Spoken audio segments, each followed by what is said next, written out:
Selamat siang. Kita akan mulai dengan doa. Mari kita mulai dengan doa. Bapa kami di surga, kembali kami mengucap terima kasih untuk hari yang segar, hari yang sejuk, karena Engkau telah memberikan kami hujan sepanjang pagi, dan kami juga sudah berlatih memuji Engkau. Sekarang kami mau belajar firman-Mu, pengantar perjanjian baru. Kiranya Roh-Mu menaungi kami. Kami sadar kami orang berdosa. Mohon Engkau menyembuhkan dosa-dosa kami dengan darah Yesus. Hapuskan semua pelanggaran kami. Kami juga menyerahkan untuk persekutuan kami ke dalam pimpinan-Mu. Untuk yang tidak dapat hadir, keluarga saudara Bong Mung En dan saudara pengabar Injil Zakaria, kiranya Engkau menolong istrinya yang sakit, mohon Engkau sembuhkan. Kami serahkan Bapa kehidupan kami kembali ke dalam pimpinan-Mu. Dalam nama Tuhan Yesus kami berdoa. Amin. Nah, kita bersyukur kita dapat mengulang kembali ya apa yang sudah kita pelajari kali ini dengan slide ya, pengantar perjanjian baru yang lebih dikenal dengan survei ya, perjanjian baru ya. Karena survei kita akan melihat yaitu secara global ya, bukan secara detail tentang perjanjian baru. Kenapa penting kita belajar perjanjian baru ya? Karena Alkitab itu satu buku, tetapi sesungguhnya 66 kitab ya. Jangan lupa Alkitab itu perpustakaan mini. Kalau kita sudah memiliki Alkitab, nah kita sebenarnya sudah mempunyai perpustakaan, tapi ini perpustakaan mini ya. Alkitab dalam bahasa Indonesia artinya kitab itu ya. Al itu bahasa Arab artinya the ya. The book ya, Alkitab. Alkitab terdiri dari perjanjian baru dan perjanjian lama. Kita akan membahas ya perjanjian baru dan perjanjian lama. Nah, perjanjian baru itu merupakan kelanjutan dari perjanjian lama. Kalau hanya ada perjanjian lama tanpa perjanjian baru, Alkitab itu tidak lengkap, tidak sempurna. Yang kedua, perjanjian baru itu mencatat ya janji-janji Tuhan yang membawa berkat dan penebusan. Jadi di sini bukan hanya berkat tetapi penebusan atas manusia melalui Mesias ya, Tuhan Yesus. Itu dijanjikan ya sejak di Taman Eden ya, dalam Kejadian pasal 3 ayat 16.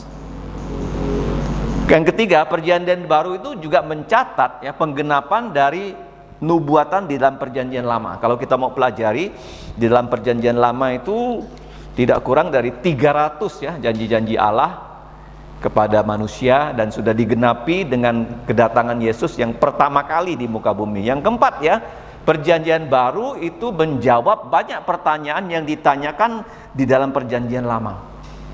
Ya, di dalam perjanjian lama sudah diungkap oleh Allah tetapi belum ya secara detail ya. Perjanjian baru kita melihatnya secara terinci ya penggenapannya. Ini masih hubungan perjanjian baru dengan perjanjian lamanya, ada 12 slide ya.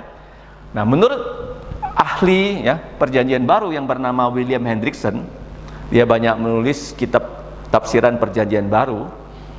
Dia mengatakan perjanjian lama dijelaskan oleh perjanjian baru. Yang berikutnya ya, kemudian yang baru mengandung yang lama, karena di dalam perjanjian baru begitu banyak ya kutipan perjanjian lama, dari kitab Matius sampai kitab Wahyu. Bahkan kitab yang paling banyak mengutip perjanjian lama itu sebenarnya kitab Wahyu. Kemudian yang baru, oke, kalau kita lihat ya, dimeteraikan oleh yang lama mewahyukan yang baru. Nah, pentingnya survei perjanjian baru kalau kita hubungkan dengan perjanjian lama. Tadi sudah saya katakan di dalam perjanjian lama sudah ada 300 nubuat loh. Apa tuh nubuat? Nubuat itu rencana Allah sebelum dia lakukan, dia sudah kasih tahu kepada manusia. Contohnya bahwa Yesus akan lahir dari seorang wanita.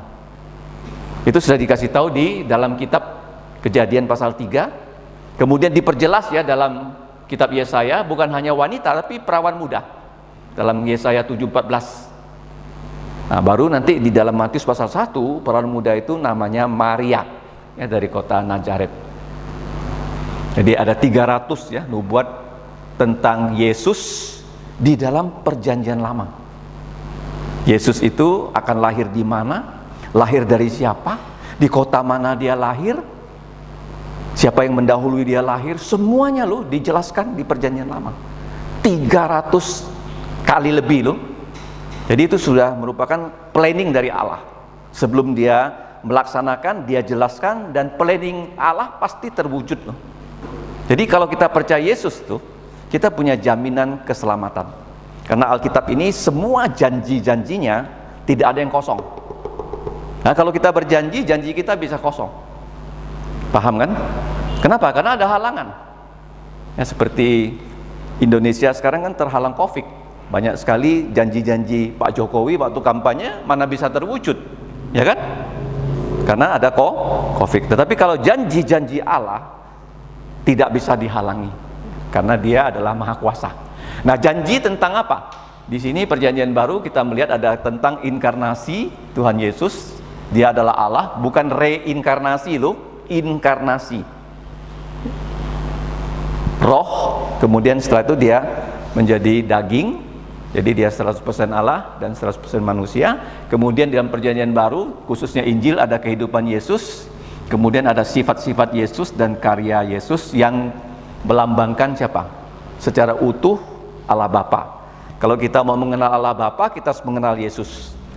Kemudian ya, di dalam Perjanjian Baru 5 kali Yesus berkata, Dia akan disalibkan dan akan dibangkitkan.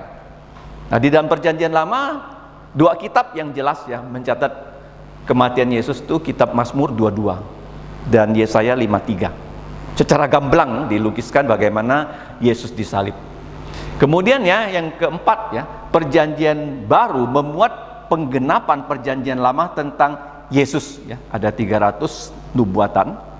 Kemudian Yesaya 7:14 dikatakan Yesus akan lahir dari perawan muda. Nah, perawan itu kan tak mungkin hamil. Tapi perawan ini hamil karena kuasa Roh Kudus. Kenapa dia harus lahir seperti itu loh? Karena Yesus lahir sebagai manusia tanpa dosa. Kalau kita semua lahir, kita punya bapak, punya ibu, pasti lahir dengan genetika yang berdosa.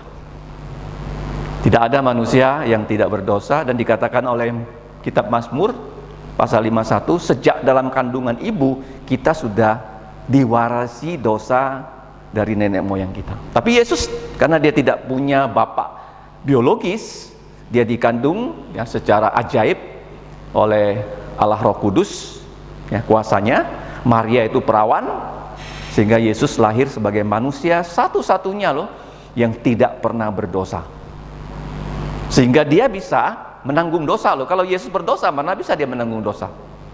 Paham ya? Jadi Yesaya 4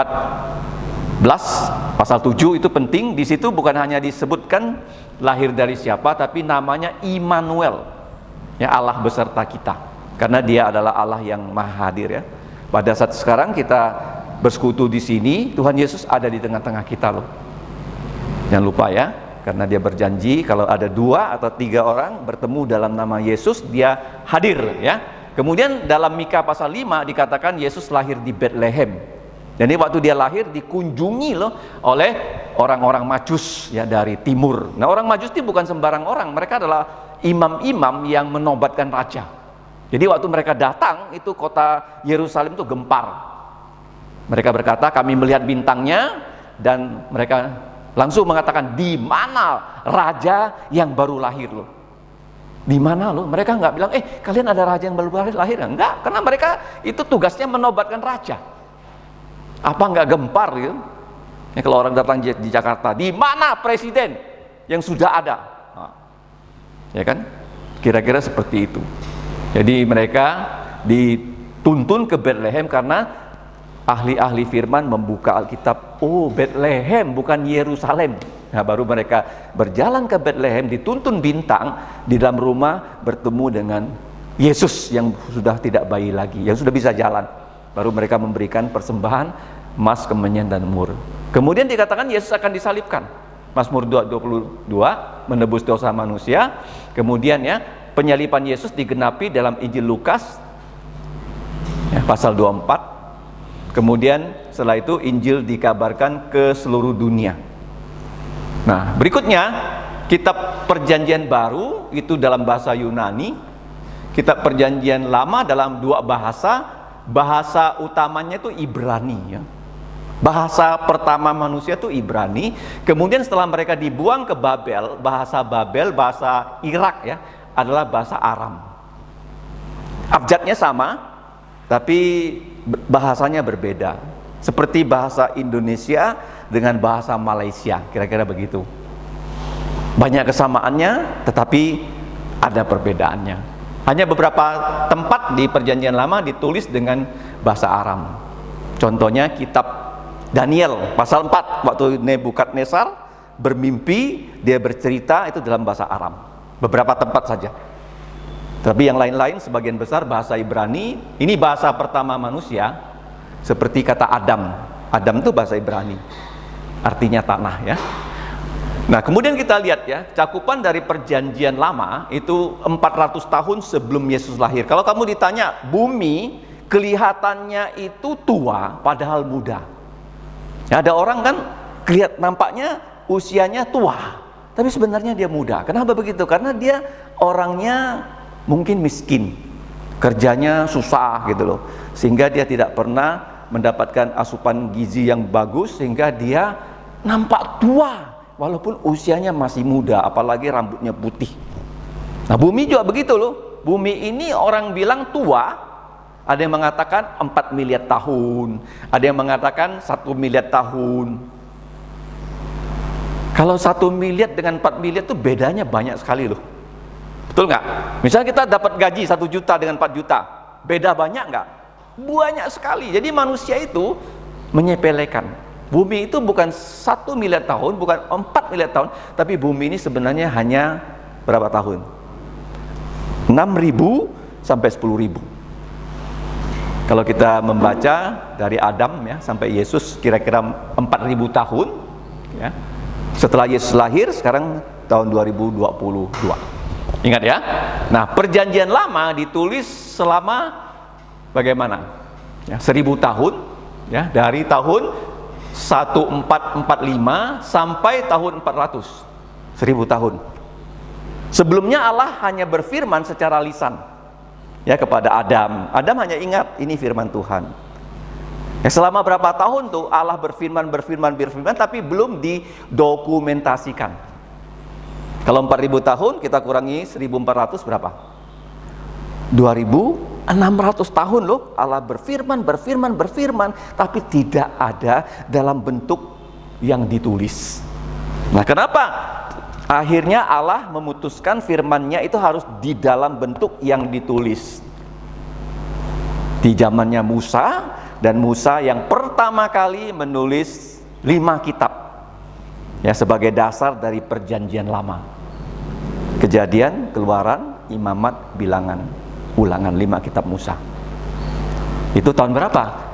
1445 sebelum Yesus lahir. Dan berapa lama ditulis Perjanjian Lama? 39 buku, itu bahasa Indonesianya, tapi bahasa Ibraninya mereka bilang hanya 22 kitab sesuai dengan abjad. Ya, dari Alef sampai Tau. 1000 tahun. Kitab yang terakhir ditulis, kitab Malaki, itu kurang lebih ya tahun 400-an. Nah, Perjanjian Baru ditulis 15 tahun setelah Yesus naik ke sorga. 15 tahun ya, Yesus naik ke sorga tahun 30.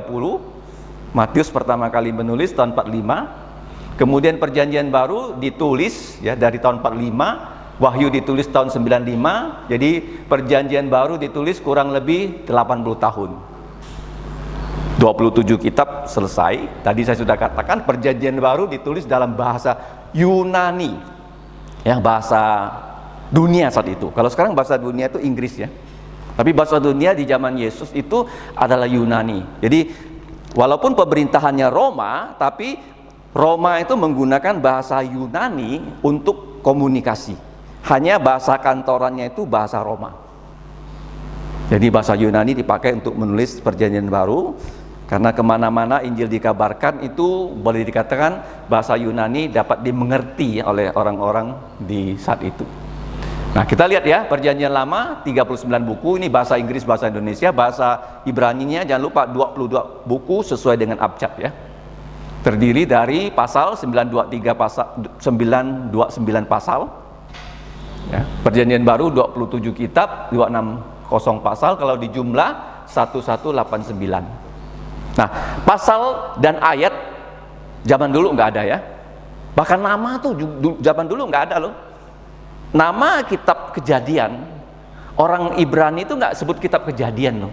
Kamu bilang sama orang Yahudi, tolong buka kitab Kejadian, dia nggak ngerti. Ya, nama kitabnya apa tuh? Kata pertama dari kitab Kejadian, pada mulanya Beresit. Paham ya? Zaman dulu nggak ada nama, nggak ada pasal, nggak ada ayat. Nah, kapan ada nama? Karena kanon Perjanjian Lama dan kanon Perjanjian Baru. Jadi waktu mereka mengkanonkan, ya, jadi nama itu diberikan. Nah, pada tahun 397 Perjanjian Baru.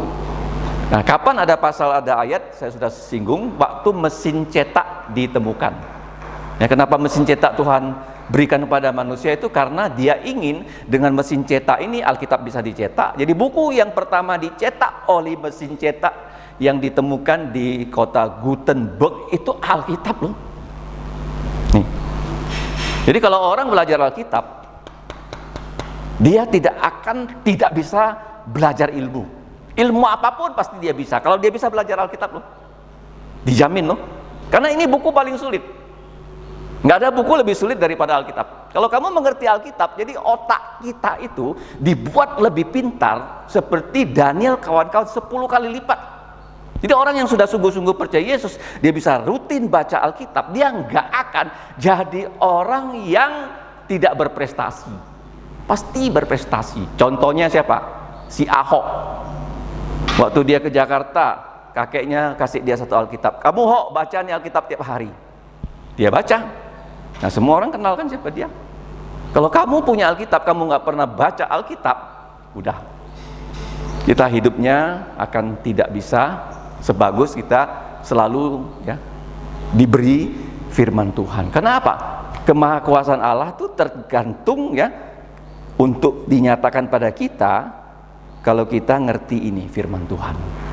Kita bilang Allah Maha Kuasa, di mana kemahakuasaannya? Ini firmannya. Ya, kalau kita mengerti firman Tuhan, maka kuasa Allah bisa dilaksanakan melalui kehidupan kita. Nah, tadi saya sudah katakan cakupannya 4000 tahun, Perjanjian Baru itu 100 tahun dari Yesus lahir tahun yang 4 sebelum Masehi sampai 95, jadi 100 tahun. Perjanjian Lama 31 penulis. Perjanjian Lama itu ditulis oleh orang seperti Musa, dia adalah negarawan. Musa itu dikatakan di Kisah Rasul pasal 7, orang yang paling terpelajar di Mesir, yang paling berkuasa dalam perkataan dan perbuatan itu Musa. Ada orang mengatakan kalau dia tidak pergi dari Mesir, dia bisa jadi Firaun. Itu Musa. Nah, Tuhan pakai dia menulis 5 kitab Musa. Tapi Perjanjian Lama penulisnya juga seperti Raja Salomo yang paling pandai pada zamannya. Nggak ada orang lebih pandai dari Salomo. Paham ya? Terkenal kepandaiannya seluruh dunia. Dipakai Tuhan menulis kitab Amsal. Daud ya dipakai Tuhan menulis kitab Mazmur. Kemudian ada, kamu jangan bilang hanya orang-orang yang sepandai mereka itu yang dipakai itu. Enggak, ada orang yang latar belakangnya sangat sederhana. Contohnya namanya Amos. Amos itu ya, dia hanya gembala. Ya, gembala dan pemungut buah ara loh, petani. Sederhana. Tapi dari berbagai kalangan Tuhan memakai untuk menulis Perjanjian Lama. Nah, Perjanjian Baru juga orang yang paling pintar di zamannya itu adalah bernama Paulus. Tuhan pakai dia. Lukas dokter, Tuhan pakai dia. Tapi ada juga orang yang sederhana seperti siapa? Petrus.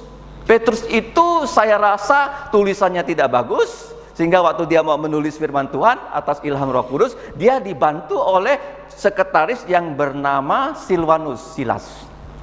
Paham? Jadi nggak ada alasan, oh saya ini nggak bisa, maka saya nggak melayani. Nggak bisa. Ya, kamu tahu kan di dunia ini manusia disuruh bersaing. Disuruh bersaing itu disuruh berkelahi loh, ya kan? Tapi di gereja itu ya nggak perlu bersaing karena semua Tuhan sudah atur. Ada yang jadi tangan, ada yang jadi kaki, semuanya loh. Nggak perlu bersaing di gereja itu. Ngerti?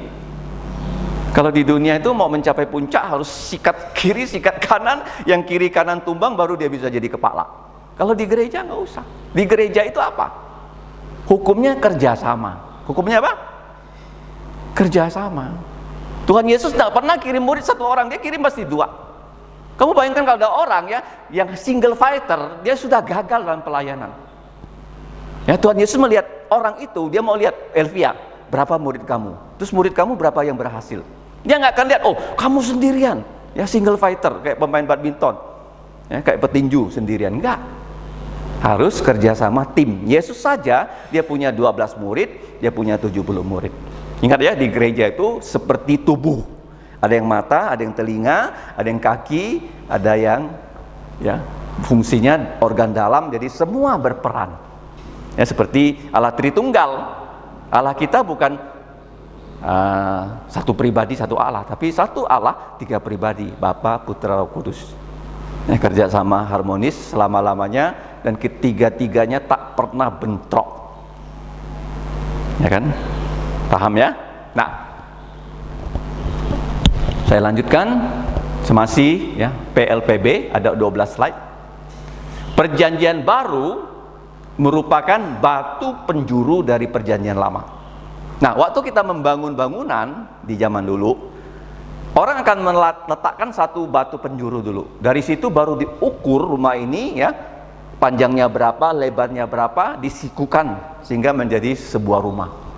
Ya, pasti satu titik dulu. Paham ya, batu penjuru.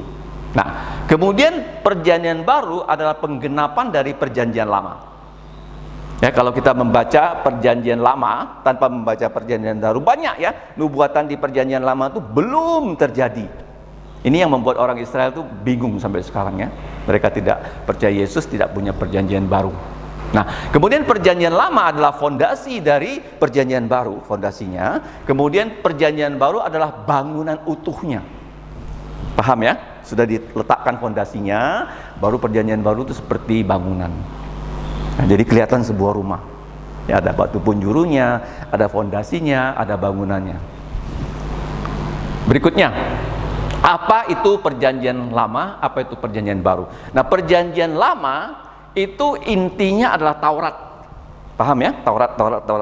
Kemana-mana pun ya, kalau kamu baca perjanjian lama, intinya Taurat. Taurat itu harus ditaati, Taurat itu harus dijalankan, Taurat itu harus dihafal, Taurat itu harus dipelajari, Taurat itu menjadi inti dari perjanjian lama. Taurat, 5 kitab saja. Ya, dari Taurat itu nanti ada buku sejarah, ya, buku puisi. Puisi itu juga menguraikan apa yang ada dalam Taurat, ya, sesuai dengan kehidupan mereka pada zaman-zamannya. Ya, tahu Taurat. Apa tuh arti Taurat? Taurat artinya pengajaran, ya, ajaran. Ajaran itu artinya dari Tuhan kepada ya orang tua kepada anak-anak. Itu Taurat ya. Oke, jadi Taurat itu dari Taurat ke kitab Tawarik, ya, kitab yang terakhir itu di bahasa Ibrani itu Tawarik ya, bukan Malaki ya. Nah, kemudian perjanjian baru ada 27 kitab, intinya mana? 4 Injil. Jangan lupa ya, 4 Injil. Karena di 4 Injil inilah kita membaca tentang, nanti akan dijelaskan, Yesus menjadi manusia, kehidupan Yesus sampai dia melayani, kemudian disalib, bangkit, menampakkan diri dan naik ke surga. Jadi begitu ya, ingat ya. Kalau perjanjian lama intinya 5 kitab Musa. Kalau perjanjian baru intinya 4 Injil. Jangan lupa ya, 4 Injil ya, intinya itu. Mengerti ya? Nah, sudah saya pernah jelaskan, kita seringkali disuruh membaca perjanjian lama 1 hari 3 pasal. Ya, perjanjian lama tuh lebih susah dibaca. Ya, dengan demikian orang membaca perjanjian lama 3 pasal repot ya, nggak ngerti. Tapi untuk saya, supaya kita lebih paham firman Tuhan, kita membaca perjanjian baru 3 pasal. Perjanjian lamanya satu pasal, karena nggak ada ketentuan 1 tahun harus selesai dibaca semua, nggak ada. Yang penting kamu baca, kamu mengerti, supaya manusia bisa mengerti. Jadi urutannya dibalik, bukan perjanjian lama 3 pasal, perjanjian baru 1 pasal seperti yang diajarkan oleh gereja-gereja dan lembaga Alkitab. Tapi menurut saya lebih baik kita membaca perjanjian baru 3 pasal setiap hari, baru perjanjian lamanya 1 pasal saja, karena lebih susah dimengerti. Paham ya? Yang lebih gampang kita selesaikan. Seperti orang ujian kan, kalian kan semua guru di sini. Kalau ujian gimana prinsipnya? Selesaikan soal yang lebih mana dulu? Elvia, lebih mudah dulu. Yang lama tinggal dulu. Kalau baca Alkitab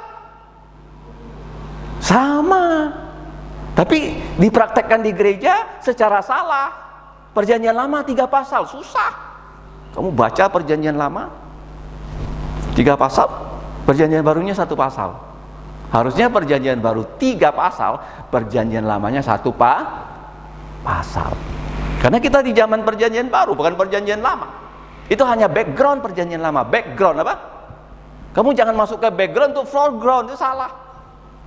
Kita harus di baru dengan lama melihat baru. Ingat ya? Nah, kemudian masih 12 slide ya, akan saya selesaikan pada pagi ini. Perjanjian lama dan perjanjian baru. Nah, tadi sudah disinggung ini, slide ini. Kemudian ini juga sudah disinggung. 3 pasal perjanjian baru, 1 pasal perjanjian lama. Tidak harus 1 tahun 1 kali selesai ya, nggak harus ya. Nah, sekarang yang berikutnya. Perjanjian baru itu diawali dengan 4 Injil ya, 4 Injil. Apa itu Injil? Injil itu adalah Euangelion, kabar baik. Apa itu kabar baik ya? Kabar baik tentang keselamatan ya dari Allah. Kalau kita lihat 4 Injil itu isinya adalah tentang Yesus menjelma menjadi manusia, kehidupan Yesus waktu dia lahir sampai dia melayani pada usia 30 tahun. Yesus itu mulai melayani ketika umurnya 30. Kenapa? Karena dia sebagai imam, sebagai raja harus mulai melayani paling tidak umurnya 30. Jadi kalau kamu ditanya kenapa dari kecil sampai umur 30 nggak ada catatan Yesus mengajar. Wah, Yesus sangat pintar ya. Jadi umur 20 udah jadi profesor, dia ngajar di sinagog. Nggak ada. Kenapa? Karena nggak boleh. Nggak apa? Nggak boleh. Umur 30 nggak boleh ngajar orang Israel. Harus belajar dulu sampai umur 30, baru dia dibaptis oleh Yohanes secara resmi sebagai Mesias, diurapi Nabi Imam Raja, baru dia mulai mengajar. Orang nggak ngerti loh, kenapa nggak ada catatan Yesus itu mengajar dari umur kecil sampai 30. Cuma ada cerita dia berdiskusi ya dengan ahli-ahli agama di Yerusalem umur 12 tahun ya, kelihatan dia sangat pandai dan sebagainya. Karena Allah tidak pernah bekerja keluar dari pola yang dia tetapkan. Paham ya? Jadi kalau kita belajar firman Tuhan, kita semakin kagum loh. Semakin apa? Kagum. Kenapa nggak ada Yesus ya umur 20? Dia sudah menunjukkan diri ya sebagai profesor yang pandai yang mengajar orang. Nggak boleh. Umur berapa baru boleh ngajar? 30 tahun. Dan dikatakan sebelum dia mengajar didahului oleh Yohanes Pembaptis, yang waktu Yohanes itu melayani di tanah perjanjian itu Israel jadi gempar ya. Jadi apa? Gempar. Sebelumnya pelayan-pelayan mereka itu ya, pelayan-pelayan yang datangnya dari Yerusalem ya, dari keluarga Farisi, keluarga dari para imam. Ini bukan, dia adalah orang yang bertapa di dalam hutan, tiba-tiba dia keluar melayani, terus dia punya pelayanan tidak sama dengan orang pada zaman itu, pakaiannya beda, makanannya beda, tapi semua orang Israel datang bertobat dan dibaptis oleh dia. Itu penggenapan dari kitab Malaki. Ingat ya. Kemudian Injil-Injil juga mencatat kematian Tuhan Yesus, kebangkitan Tuhan Yesus, dan penampakan dirinya kemudian mencatat kenaikan Yesus ke sorga, karena dia dari sorga, dia kembali ke sorga. Injil sudah dinubuatkan ya di kitab Yeskel pasal 1. Ada malaikat yang disebut malaikat kerubim. Ya, malaikat itu 2 jenis ya. Yang satu tuh kerubim. Kerubim itu kalau kita lihat di Alkitab, kebanyakan tugas mereka untuk berperang. Ya, untuk menjaga Taman Eden itu tipenya kerubim.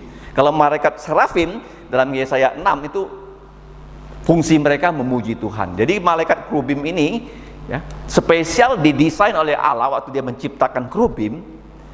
Satu malaikat ada wajah depan, kanan, kiri, dan belakang. Ya kan? Malaikat, kalau kita kan punya wajah hanya bagian depan. Kita nggak bisa melihat di bagian kanan dan kiri. Saya sudah katakan kan, view kita itu ya beda dengan elang, ya kan? Elang itu dia dari ketinggian 5 km, dia bisa zoom ke bawah. Bisa apa? Zoom. Sehingga kalau dia mau makan ikan di bawah, dia nggak akan meleset loh, karena dia udah zoom.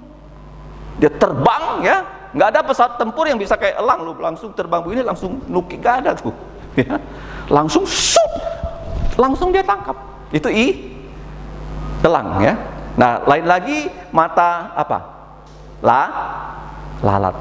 Ya, lalat tuh kayak berlian tuh dipotong ribuan apa cutting. Jadi kamu kalau dengan tangan kamu nggak mungkin tangkap lalat loh, karena sebelum datang dia udah lihat tangan kamu. Dia udah lari ya. Kecuali kita dengan jaring, dia lari ke situ, jaringnya ke situ. Lalat ya, view-nya beda ya. Setiap orang diciptakan dengan view. Kalau manusia view-nya beda, ingat ya. Tapi view yang harus kita ketahui, view-nya Allah. Ini Alkitab. Kalau kamu nggak punya view-nya Allah, melihat kehidupan, binasa. Tapi kalau kamu punya view-nya Allah, kamu melihat kehidupan, kamu bisa menjadi orang yang melayani Tuhan. Ingat baik-baik ya. Nah, jadi malaikat kerubim punya wajah depan manusia, kanan singa, kiri banteng ya, lembu, belakang burung elang. Ini juga dikuatkan di Wahyu pasal 4. Ya, kanan singa, Injil Matius, suku Yehuda, raja adalah Tuhan Yesus, kemudian Markus, ya, kanan kiri, baru depan belakang. Jadi beda ya antara Yeskel dengan Wahyu. Kalau di dalam Wahyu itu kanan kiri, depan belakang. Kanan kiri, Matius, Markus, Lukas, Yohanes. Ya, urutannya memang begitu. Ya, Matius duluan menulis, Markus, baru Lukas, baru terakhir Yohanes. Ya. Injil itu kalau sekarang kita mau pelajari bisa dengan harmoni seperti Injil Tuhan Yesus. Ada kan, coba satu buah. Ini harmoni. Harmoni itu disintetiskan. Nanti akan saya tunjukkan minggu depan. Injil itu bisa dipelajari secara sinopsis. Ya, nanti saya ini kalau harmoni ini ya, kita contohnya perikop 41, Ibu Petrus disembuhkan dari Markus pasal 1, Matius pasal 8, Lukas pasal 4. Ini diharmonikan, disintetiskan dengan perikop tulang punggung Markus pasal 1 didukung Matius 8 dan Lukas 4. Ini namanya harmoni. Ya, sintetis harmoni. Nanti kalau sinopsis itu setiap ya ayat dari Matius 1, Markus 8, Lukas 4 itu disandingkan. Jadi kita bacanya ada 3 kolom di sini. Ada apa? 3 kolom ya. Ini namanya sintesis. Kalau yang tadi saya bilang 3 kolom namanya sinopsis. Apa? Sinopsis. Sin itu 1 ya. Optik dilihat ya saat yang sama, 3 perikop diparalelkan ya, diparalelkan. Oke, saya rasa hari ini kita belajar sampai di sini. Kita berdoa, nanti kita akan berdoa bersama-sama. Bapak, kami kembali mengucap syukur untuk siang ini kami dapat belajar dari pengantar perjanjian baru. Kiranya Engkau menolong kami untuk dapat memahami firman-Mu sehingga kami lebih mempunyai minat untuk mempelajarinya lebih lanjut Dengan demikian kami semakin tahu rencanamu dan dapat diberi Engkau kekuatan untuk melaksanakan rencana-rencanamu sehingga namamu dimuliakan melalui kehidupan kami sehari-hari. Ya Bapa, ampunilah dosa kami dengan darah Tuhan Yesus, hapus pelanggaran kami. Sebentar lagi kami akan berdoa bersama-sama, kiranya Roh-Mu menuntun kami. Demikianlah ya Bapa, doa kami hanya dalam nama Tuhan Yesus kami berdoa dan berterima kasih. Amin.